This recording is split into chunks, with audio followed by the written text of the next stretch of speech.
શિનોર પંથકમાં શીતળા સાતમ નિમિત્તે શીતળા માતાજીના મંદિરોમાં આસ્થાનો માહોલ જોવા મળ્યો હતો.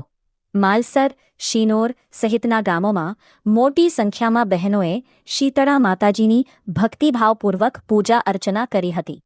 શીતળા સાતમનું હિન્દુ ધર્મમાં અનેરું ધાર્મિક મહત્વ છે અને આ પર્વ શ્રદ્ધા તથા ભક્તિભાવ સાથે ઉજવવામાં આવે છે.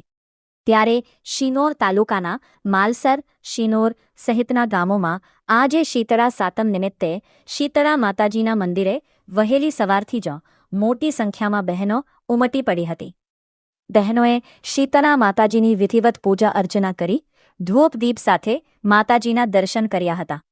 આ દરમિયાન પોતાના સંતાનોના લાંબા આયુષ્ય, સારા સ્વાસ્થ્ય અને સુખ સમૃદ્ધિ માટે માતાજીને પ્રાર્થના કરવામાં આવી હતી. શીતળા સાતમને લઈને સમગ્ર પંથકમાં ભક્તિમય વાતાવરણ જોવા મળ્યું હતું. વંદે વડોદરા ન્યૂઝ. નમસ્કાર.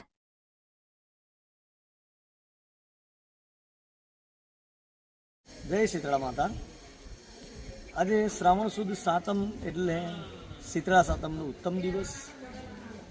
આજના દિવસે બધા માટીનું શીતળા માતાનું સ્વરૂપ બનાવે, વિવિધ પ્રકારની પૂજન સામગ્રી દ્વારા તથા જુદી જુદી વેલીઓ દ્વારા શીતળા માતાનું પૂજન કરે, મા શીતળાને પ્રાર્થના કરે કે મા અમારા પરિવારના દરેક સભ્યોની ઉપર કૃપા કરજો, શીતળતા આપજો, કોઈ પણ પ્રકારના રોગ ના થાય એવી પ્રાર્થના કરે.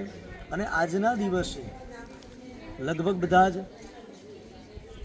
વાસી ભોજન એટલે કે ટાળું ભોજન જમે, જેના થકી કફ, વાત અને પિત્તનું બેલેન્સ રહે. તો અમારા શિનોર ગામમાં, માલસરમાં, કંજેઠા, દામાપુરા, સુરાસામળ આજુબાજુના ગામડામાં પણ માં નર્મદાના તટ ઉપર અમે શીતળા માતાનું પૂજન કર્યું અને માં શીતળા બધાને શીતળતા આપે એવી પ્રાર્થના કરી.